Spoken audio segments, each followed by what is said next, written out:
Človek, keď sa dostane do série prehier, 4-5 zápasov, tak na tom ústroje to cíti, že trošku také nadšenie opadá, deka sa tomu hovorí.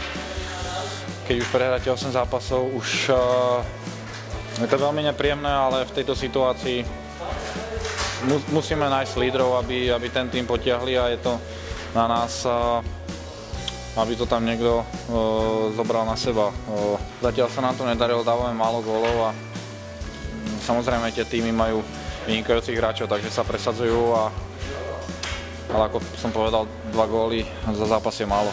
Tak ja nerád hrám proti Rastovi, lebo ja som mu dal zatiaľ iba 1 gól a vždycky ten tým potiahne, je to dobrý gólman a vždy sa na nás vyhecuje. My potrebujeme body v tejto situácii ako tým a inak sa neodrazíme od toho. Tak brankár nás drží každé kolo a ako som povedal, dávame málo gólov. Naši brankári sú pracovití, tvrdo pracujú na tréningoch a majú to ťažké proti tým superovým útočníkom, ktoré majú hviezdy, takže aby som im nič nevyčítal.